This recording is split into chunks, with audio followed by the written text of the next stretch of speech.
The final round of the Subpoena Saga, my filing just hit the docket. After heavy research, I learned that yes, the withdrawal does make it moot, but the judge still can issue sanctions because of the inherent authority of the court.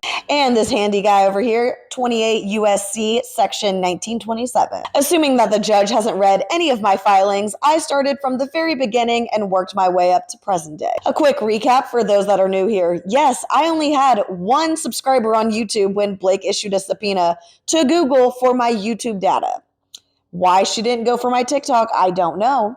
But I'm assuming it's because she would get more information from Google than TikTok. I don't know. I filed my motion to quash pro se, and then 2 days later, Blake's team reached out to me requesting a call.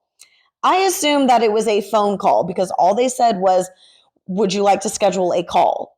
They didn't say anything beyond that. So I'm assuming a phone call. Then instead, after setting up and scheduling the date and time, they sent me a Zoom link for a Zoom meeting. The only reason I caught this was because of Cassidy. And if I would have gotten on this Zoom meeting with them, they would have had my IP address, which is one of the things they wanted from my subpoena. I'll leave that for you to decide whether that was intentional or not, but it left me, pretty uncomfortable because not only that, but in this Zoom meeting, it was going to be 4 lawyers, against me. So 4 lawyers up against me representing myself, no lawyer. Seems sketchy, seems sus, and unethical. So I, responded and said, hey, I'm not comfortable with this. Let's just do this in email so it's in written form. And I listed out my questions and I told them if they had any questions, they can ask me as well. Yet again, Blake's team never responded and never answered any of my questions regarding the subpoena. And instead, the very next day, they withdrew my subpoena. Seems sus. Some of the highlights from my argument were, number 1, when it comes to movement's First Amendment rights, Miss Lively needs clear evidence justifying her infringement on my rights. She has yet to do so. Also, negative commentary does not count as evidence towards any probable cause that I'm a part of any smear campaign.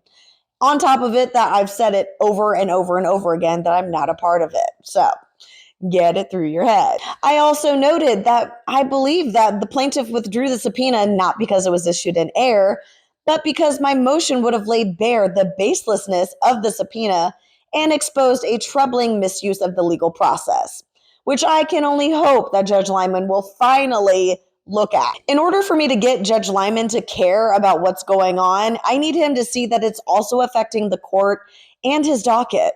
So I noted that the repetitive pattern of the plaintiff to issue subpoenas to content creators, then withdraw them, is noted throughout the court docket. Since July 10th, when Blake issued all of these subpoenas, the court docket has erupted with filings due to plaintiff's fishing expedition. Letting him know it's Blake's fault. Like all this annoyance that you've probably had, the migraines, that's all Blake. You can thank Blake for that. I also let Judge Lyman know that, her whole little charade that she pulled has now been used and weaponized against content creators, basically claiming that, look, that is evidence that we're a part of a smear campaign. That in itself has not been proven.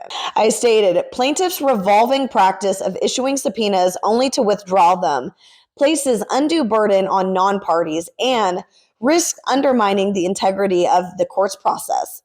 Permitting plaintiff to repeatedly issue and then withdraw subpoenas directed at citizens discussing the public case invites further abuse, weaponizing the court's process to silence free expression. This is as clear as I could make it, that Blake is the problem and creating more problems. I also noted multiple cases that showed that yes, Judge Lyman still can sanction Blake.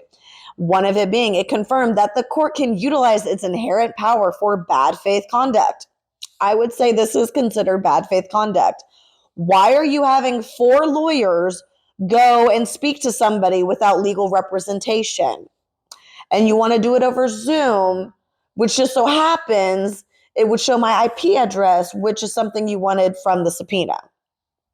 I had to leave him some food for thought. I said, the court still has the ability to issue sanctions to the plaintiff to bring order to the court and its docket. So if you want the circus to end, quit being the ringmaster, okay? In conclusion, I requested that the court issue sanctions to the maximum extent. Like that, Ryan? The ball is in Judge Lyman's court now, so we'll see what he does. It'll be really telling, though. Hopefully we can get some sort of justice. What do you guys think? And follow me for more.